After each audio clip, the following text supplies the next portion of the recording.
We are rolling. Oh, where's my phone? I need that.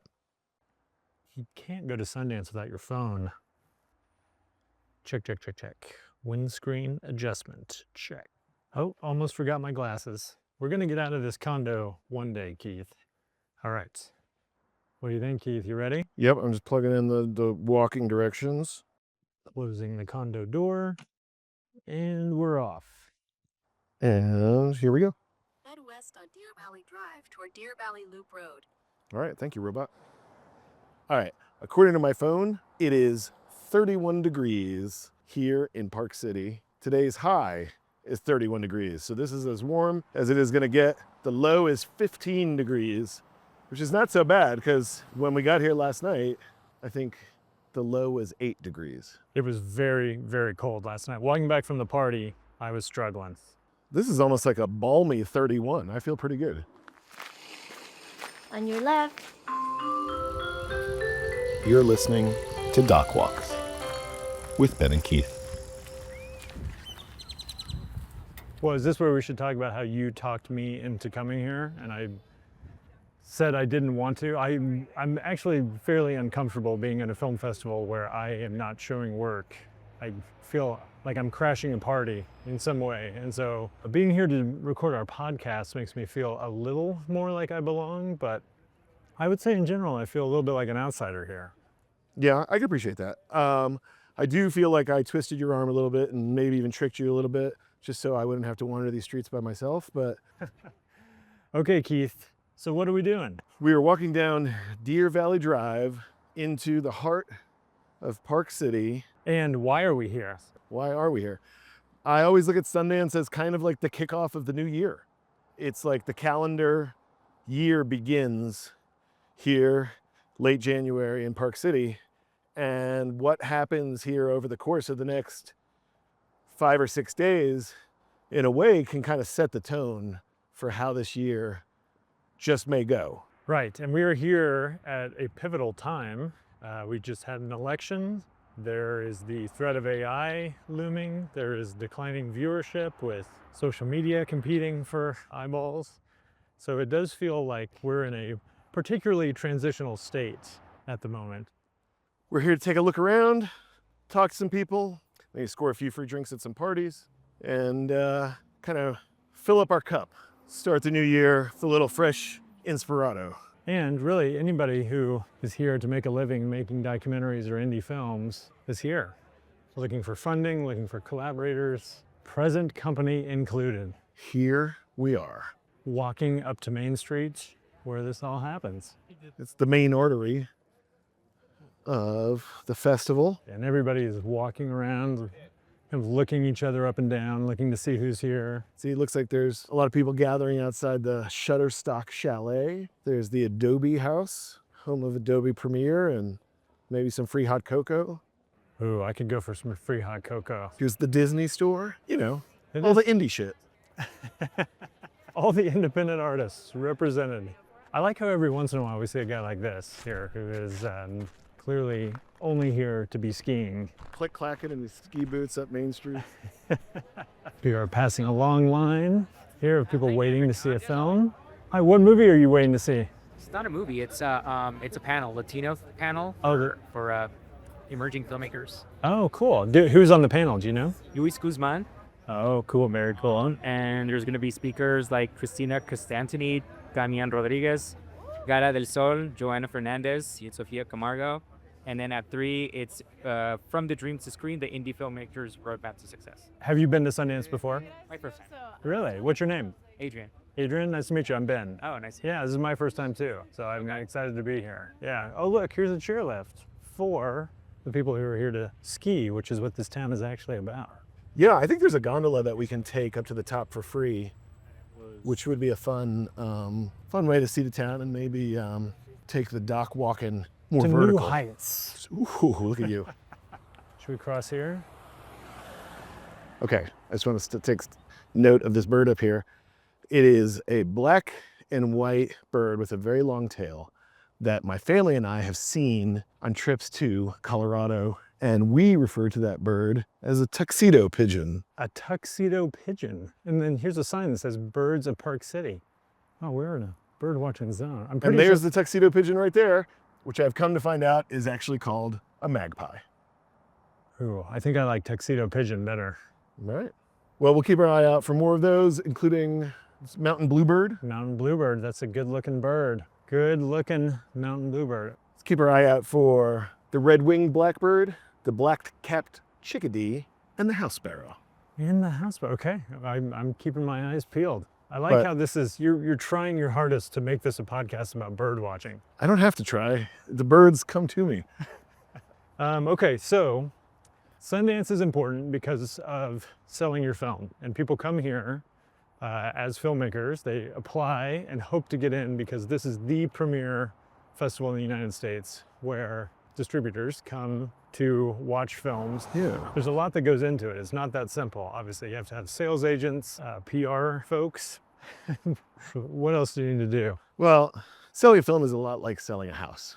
And so as filmmakers, we kind of operate as architects and contractors, but there's one significant piece of the puzzle missing in comparing a film to a house, especially a spec film, which is when you build a house, you start out by buying a piece of dirt and then you build up. But when you make a film, you're on the hunt for the plot of land that this film is going to call home. And for the purposes of this drawn out analogy, that plot of land is something along the lines of a Netflix or an HBO or an international theatrical rollout. It's about distribution. And so we need a realtor, or in film festival terms, you need a sales agent. This is a solid analogy, by the way. I like this house analogy. The thing about it is it's all in the framing. Hey, keep going. So we need a sales agent, right? The much heralded, oft misunderstood, but critical piece of the puzzle in any independent film sale is the sales agent. And how do you get a sales agent? Where do you find a sales agent? How can you get their attention? And how can you be first on their list of priorities at the festival? That is a complicated and serious bunch of questions that I don't know that I have the answer to. Let's see, I've made 3 features, 2 which have actually been released and got theatrical distribution were, we used the process you described, which is that we knew sales agents through friends, usually our producers had an in with a top flight sales agent, and we were able to get the movie in front of them, and then based on what they consider to be their chances of success, because they get paid based on a commission, so they only need to rep films that they feel like they can sell, then they position you to get into festivals. Or I think in our case, we had already gotten into the festivals we were going to premiere and then engaged a sales agent. Most sales agents these days won't take on a project if they don't know where the premiere is. And so I think in the old days, the olden times, you wanted to get your sales before agent times. on Yes. as early as possible. But the reality that I've encountered, and sounds like you have too, is that sales agents choose wisely the projects that they'll put time and effort into. And so there's no point in them joining a project until a premiere date has been set. I think that sales agents have a harder and harder job these days. Okay. There are mega mergers happening. There are people watching docs less and less, even though it seems like they're watching them more and more. The eyeballs are actually quite diffuse because there's so much programming, and the sales just aren't as big as they used to be. So the sales agents have a tough job, but so do indie filmmakers. And the thing that you can really gain from coming to a festival is building the relationships that will then help you make your next film and your next and your next. And if you focus just on selling the project that you've done, I think you're doing yourself a disservice. Does that make sense? Yeah, no, it's a multi-tiered and multi-pronged value to gain from the festival experience. I do want to take note of this new soundscape we're experiencing. Gonna say, we'd be remiss not to mention that we are walking through a tunnel right now. This is a tunnel underneath some Prospector railroad tracks, at least if the mural in the tunnel is to be believed. And the sound is amazing. Woo! Tunnel. Sundance. tunnel. Sundance. All right, let's keep going. We are emerging from the tunnel. Ooh, and yeah, it sounds quite different. No, the festival is about more than sales. It's about more than press. It's about more than connecting with audiences. It's about more than connecting with filmmakers. It's about all those things. You know, we all dream of like the kind of bidding war, you know, at the after party at the premiere. But the reality is the sales process starts weeks before the festival. Sales agents are engaging buyers, trying to gin up interest in a big sale. A lot of times what happens is that the decision makers don't come to the screening, but they send their other colleagues, and then so they come back and say, you have to see Key's film. Then it takes a while for the person to see the film, or maybe they have to consider multiple films, and so then they have to have a meeting. And so all of that drags on for a lot longer than filmmakers generally like. Right. So just like every other step of this process, you've got to have a stomach for the uncertain. You got to be comfortable in the knowing of not knowing. Ooh, the knowing of not knowing. I think there's a book called that. I didn't make that up. All right, what are we doing? Well, we're walking, we're talking, so much walking, so much talking. Well, we are doing a lot of talking, and we are surrounded by people here at Sundance. So why don't we ask some people on the street some questions?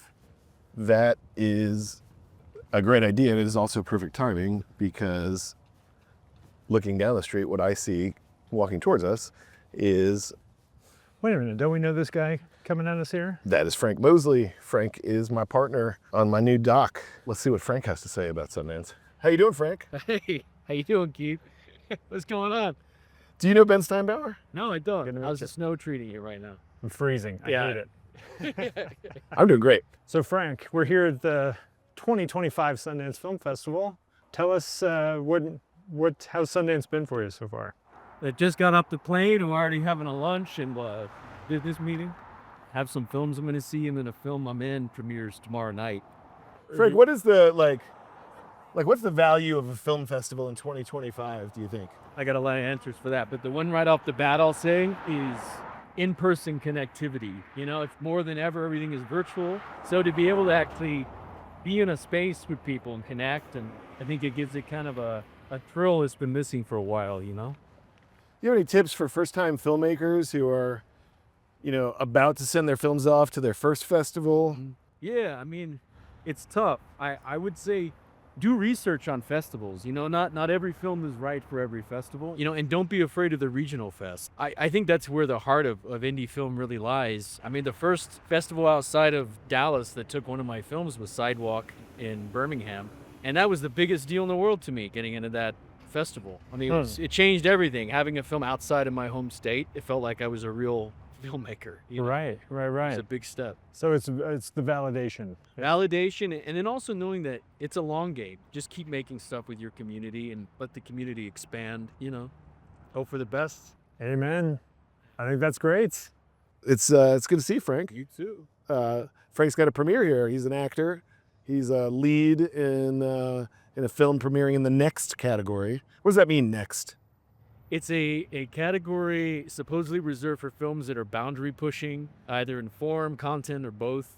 And you know, you see a range of films in there that usually a little more adventurous. I wouldn't say experimental, but they definitely take some risks. And what's the film called? Obex, O-B-E-X. Obex. Yeah. Nice. All right. Well, Look that'll out cut- for Obex. that'll- everybody. Oh, look out for Obex. Look out for Opex. All right. Excellent. Frank, Cool. This good is to good. meet Yeah, you, you man. too. Yeah. you Thanks for too. doing I'll this. be, you know, we'll see each other wandering around. Awesome. All right. All right. Yeah. See you, buddy. I'll see you. Should we try and hop on one of these buses, or do you want to just walk back? I don't mind walking. It's up to you. Yeah, I don't mind walking. Let's get our steps in. Okay. Has like Excuse me. I see you have a badge on. Yeah, Can you tell us what's going on here and what you're up to? just enjoying the festival, man. Having fun, you know, seeing all the movies. Are you a filmmaker? Yeah, but I'm just here volunteering. Oh, you are. Oh, you're a volunteer. Okay. What's the volunteer experience at Sundance? Awesome, man. Everyone's really friendly and really nice. Yeah. Really? Is this your first year? At Sundance, yeah. It is. Okay. It's a lot of fun, man. You guys should see some film. You look like you got a place to go. You're trying to get out of this. Yeah, I'm going to see some stuff. Hey, guys. What are you doing here at the festival? I'm actually skiing and snowboarding, so. Oh, so you're not even here to see the movies? Yeah. Oh, amazing. Is this your first time at Sundance? Yeah. Mine too. Awesome. Nice. How's it going for you so far? We just got here. We just paid $60 a park, so hopefully Hey, it's fun. you're here. You made it. Yeah, Awesome. exactly. Have a blast, man. Thanks a lot. Okay, do you see who I see coming up the road? Is that Conan O'Brien? I think that's Conan O'Brien. Let's go see if we can get. Conan! Look out for the ice. Look out for the ice. out for the ice. We will look out for the ice. Thank you. There goes Conan O'Brien. So tell me who you are and what you're doing here. My name is Sarah Khaiki. I'm director, producer, editor of Cutting Through Rocks. And how do you pronounce your name? You look like you're... Ahmed Reza Amy. Okay. I'm Iranian. Iranian. Okay, awesome. And what film are you here with? Cutting Through Rocks. Oh, awesome. And tell me what the film is about. So Cutting Through Rocks takes place in the northwest of Iran. It's in a very patriarchal setting, but that's where we meet our lead character, who in the past, she's been a midwife and delivered 400 kids. So now the story starts with her wanting to run for a council seat. That sounds fascinating. Yeah, and so is this your first time at Sundance? Yes, it's our first time here. How has the festival been for you so far? It's good. It's very nice just talking, chatting with people, other filmmakers. And also, because we finished a film recently, so we also carry on the burden of, emotionally, the burden of finishing the film and the story that we spent 7 years of our lives there.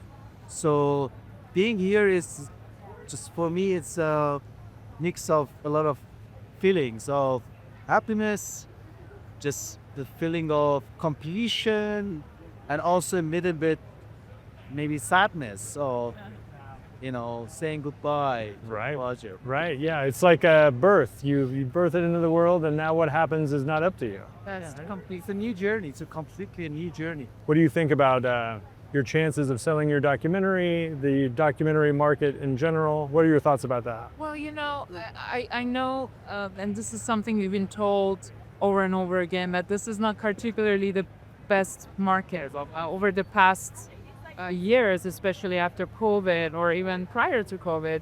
But we made this film having that knowledge already, because for us, more than selling or buying, is about telling the story.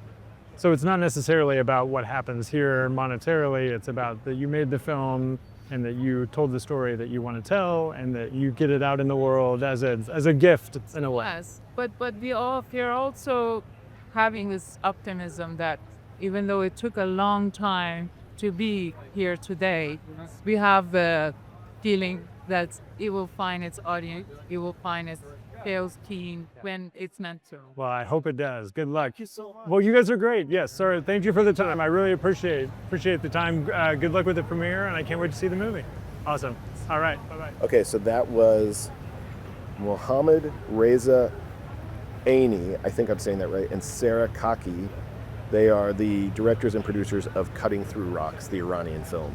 And what a cool way to have met them. We were literally standing in line for a cup of coffee at the Adobe House, and I went over and just struck up a conversation, and lo and behold, they're doc filmmakers here from Iran. International world premiere. And I don't know what Sarah had to say about, I think we focus a lot on like what's the marketplace, but Sarah reminds us like this, first and foremost as storytellers, our job is to get these stories out there and to connect with audiences, and that's what they're hoping happens with Cutting Through Rocks. I don't know. And they worked on it for 10 years, and there was this kind of twinkle in their eye. They were so excited to be showing their film here and finally getting it out in the world. So to talk about it like a birth, that was really cool. Yeah. Let's talk to some other folks. My name is Paulius Contievas. I'm a director of photography on the film The Librarians, and we're very happy to premiere at Sundance. It's a huge accomplishment because the movie was literally finished 5 days ago. And you're exported. And you're basically, I'm talking to you right after the premiere, right? Yeah, we premiered at the Ray. Wow. We had a huge turnout. Like, what is it that you get out of being at a festival like Sundance? Yeah, it's a great question. I mean, I think the goal for any filmmaker is to meet other filmmakers and to collaborate with other filmmakers. We're working in the documentary world, which is underfunded. Political things are very hard to sell, especially now. Netflix, HBO, nobody wants to buy a really highly political movie. So being in a space like Sundance is like a way to connect to the rest of the world. Well, congrats, man. This is really huge. I'm so excited to see you here, bump into you. This is like why people come to this, this festival. Like, you live in New York, we work together on a commercial. I live in Austin. Like, we wouldn't get a chance to overlap really, and so it was amazing to see you. And you worked on the film that my buddy edited. Yeah, So I love it. This is worlds colliding. Who are you and what are you doing here at Sundance? My name is Angeline. I'm a social media manager for a foundation, and I'm here to document the Sundance experience for said foundation because we support independent documentary filmmaking, participatory civic media, journalism, and things of that nature. And is the question, what are my thoughts on the state of it today? Well, actually, you're a very interesting person to talk to because you are so plugged into social media, and I think a big part of what's challenging documentary viewership right now is social media. So how do you think social media is challenging documentary and changing it? I think the same way that social media kind of made everyone a journalist, it enabled everyone to be a documentarian too. Not even just like cinema necessarily, just real-time coverage of events that are happening in South Korea. Like, there's martial law happening. People who are in the Democratic Republic of Congo talking about the way that mining for minerals is impacting their local populations. So I think anyone who has a story to tell has the means to do so. Yeah.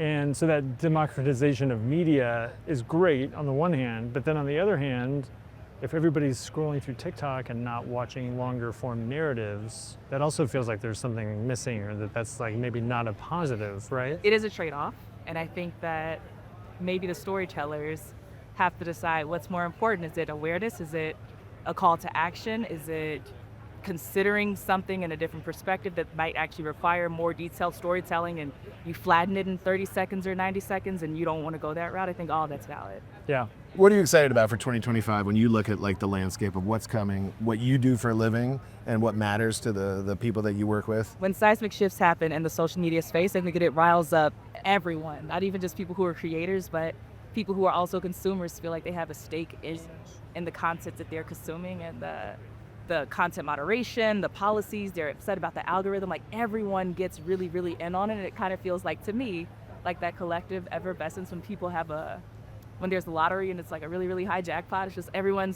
wants to buy a ticket, even if they know they're not going to win. So that's how I feel about social media. It's like, even if you're not a content creator, like you're still in on it. You're on the game, and I'm excited to witness that excitement. That's a great answer.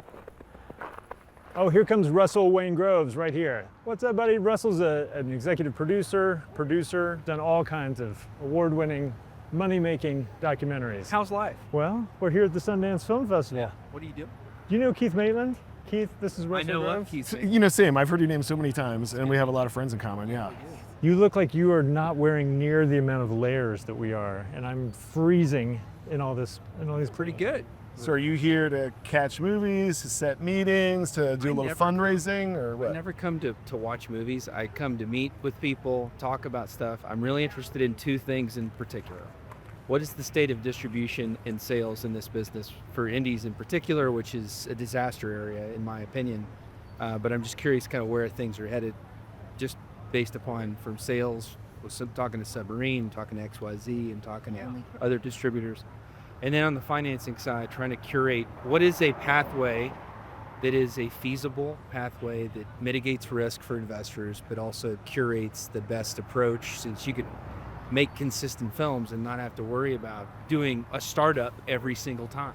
Every time. That's It's a great way problem. to put it. Those are the things I'm trying to crack. Yeah, that's a great way to say it. This is my first time ever coming to Sundance. Really? And I That fought kinda it. shocks me. I fought it my whole career. I was a snob about it. I didn't want to come unless I had a movie here. Okay. And Keith and I started doing this podcast, and he convinced me, Yeah. the time is now. You got to put that shit away and come up here. And I have to say, so far, everything you're describing is my experience. I Just think getting to this year meet with people and I'm curious be to here. see what the fires have done to attendance. It's a tragedy, and you can't discount the fact that it's going to have some kind of material effect. I'm hopeful if there's a silver lining that people are a little bit more open and emotional and willing to talk about things, and maybe it's a little bit less crowded so you can actually have some discussions with some people, but I'm looking at it positive either way. Like, You have to. You have to be a hopeless optimist to be in this business. yeah, and sometimes that's difficult to find. Well, I did say hopeless. Yeah. Exactly. Hopelessness is certainly there. What are you looking to get out of coming to Sundance? We out here in Sundance, you know, everybody's out here enjoying themselves. Unfortunately, I gotta work, but I'm glad to be here and be able to meet people like y'all and just share the good vibes. What y'all want? You do have some good vibes. Yeah. I think very fine. Yeah. What are you doing right now? Like, what's your job that you're doing here? So right now we're just facilitating parking and making sure nobody comes with their car and try to ram people over. Thank you. You know what I mean? So Thank we're you just for making sure. your service. Absolutely. But if everybody could check out my music, I'm on YouTube, Chosen Few Productions, Chosen Glory, Chosen with the Z, CHOZEN. I'd appreciate it. Just to give you guys a little tiny sneak peek, is something like, why don't you? Oh, that was horrible. Try that again. Try that again. Try that again. I want a coach. How about a coach? She wanted Birkins. Everyone said she wasn't worth it. All in the club twerking, she was working, made me nervous, she was lurking. She wanted Birkins. Shout out to all my homies locked up and all the people in the struggle. I feel like there's something huge going on in the world and there's an enlightening process happening. And I think if all of us together as a unit and a collective start looking at our differences and what we have in common, we can go a long ways. I feel like there's gonna be a great reset, you know, so. What are you guys out here doing? This is a documentary? What's that? We're documentary filmmakers who happen to be moonlighting right now as podcasters, wandering the streets, trying not to get hit by the UPS truck. Yeah, look out. This guy's coming through. And we saw you over here. I don't know, we were feeling the good vibes, something drew us over, and I'm glad we did. Absolutely. Chosen Glory. Yeah. CHOZEN. With $1 million smile, man. Keep smiling. All right. All right, thank you. Thanks a lot. God bless you. All right, you too. Excuse me, sir, what is your favorite bird? Stop. See, that guy just sailed on by. Ooh, like he was Conan O'Brien or something. Excuse me, Conan O'Brien, what is your favorite bird? Look out for the ice. Watch out for that eagle.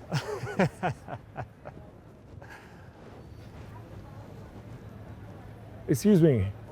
Hi. How's Sundance treating you? That's great. Yeah.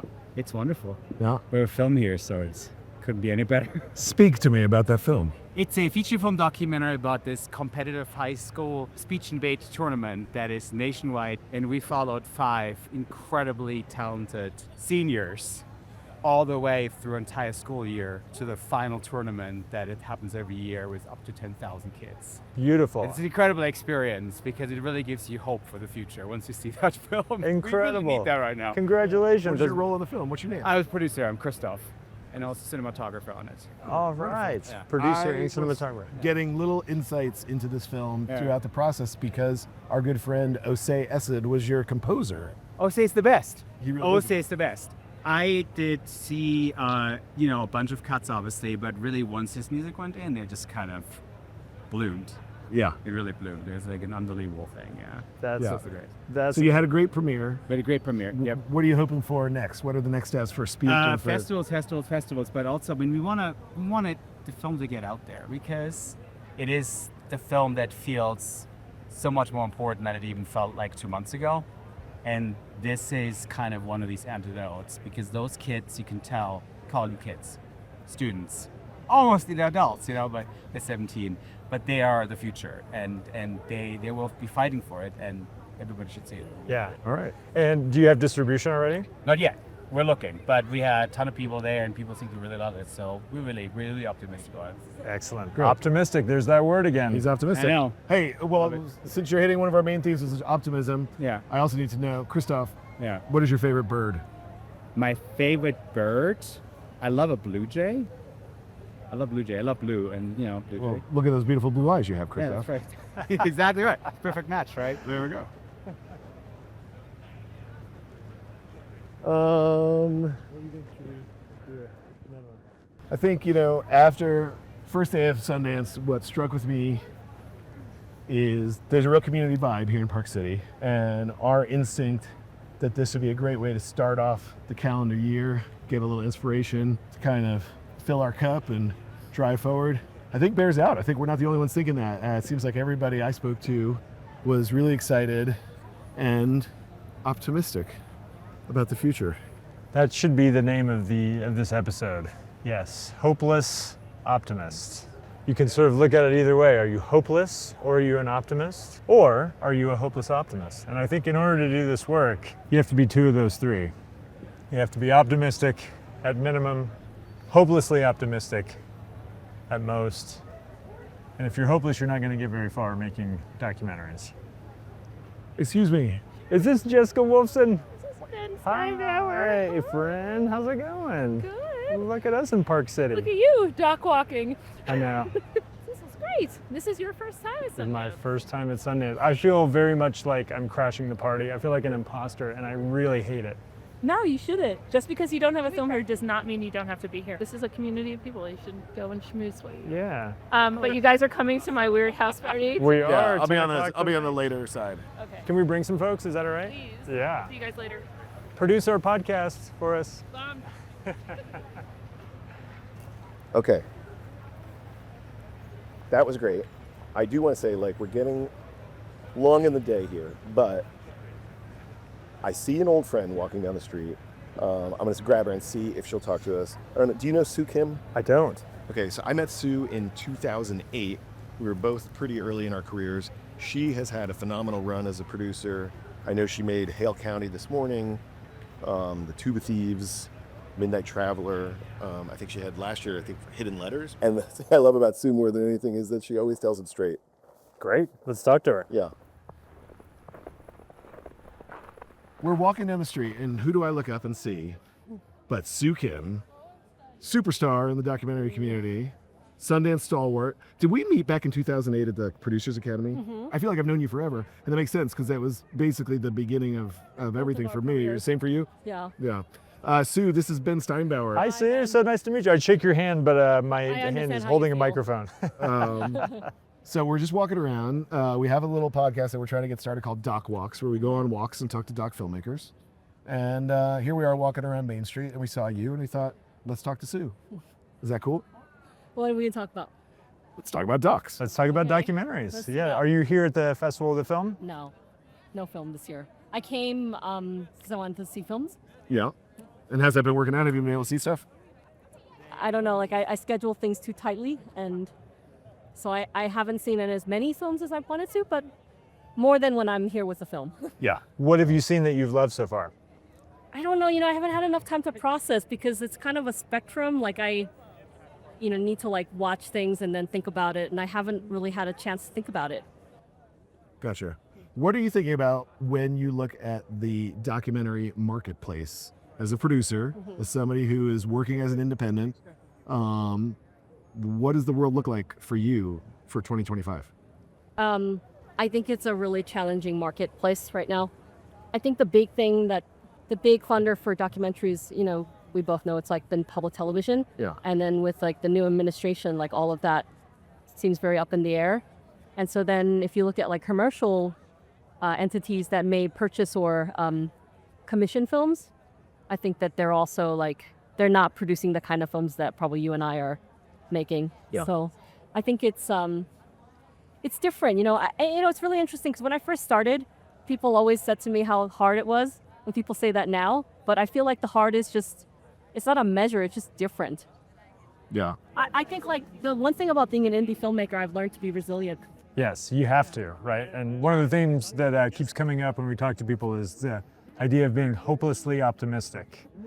And that's what gets you started doing this work. And Sue doesn't agree with that. What do you think, Sue? I don't agree with that. Oh, tell me why. I think I try to have realistic goals about the things that I'm doing. Like, because if you don't have realistic goals, you set yourself up to fail. And I don't want to see anything I'm working on fail. So I try to be realistic and really, look at what I'm working on and what's out there, and then really have a plan for that particular project that works for that project based on the goals of the team. So That is spoken like a true producer. That's pragmatic as all get out, Sue. no, but otherwise, it leaves people in a place where they feel like they failed, and then it's really hard to get yourself back up.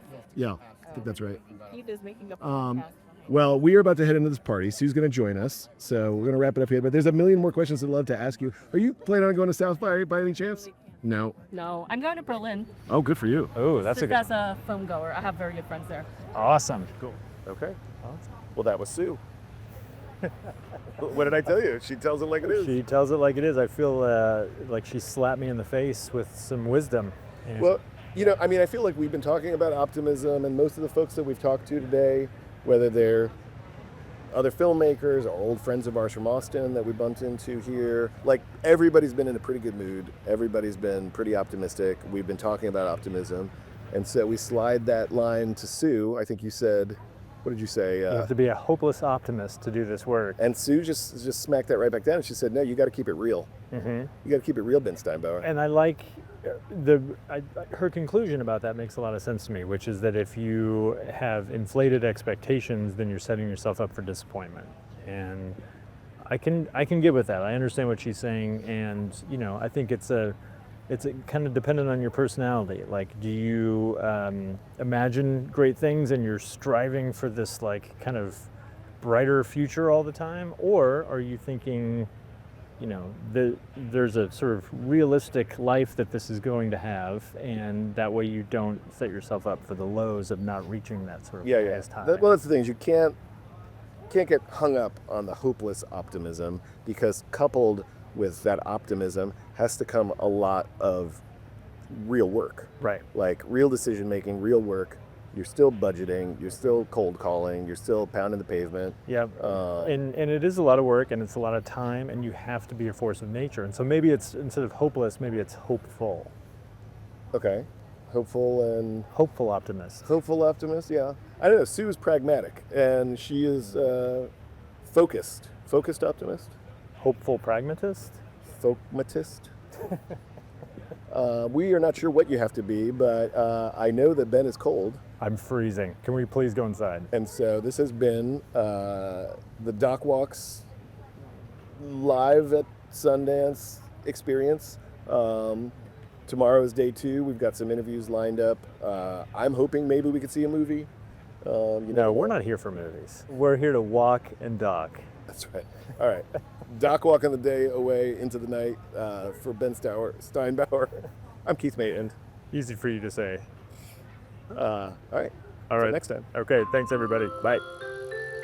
Next time on Doc Walks, we are going to talk to Academy Award nominated producer Diane Kwan, who made one of my favorite documentaries, Minding the Gap, and very excited to talk to her. This is where you say, so stay tuned, everybody. I say that. Yeah. Well, you just said it, so I think we're covered. Okay. Thanks, everybody. You feel like that's good? I think so. Doc Walks is created, produced, and edited by my friend Ben Steinbauer of The Bear. Hello. And my friend Keith Maitland of Go Valley. Thanks for tuning in.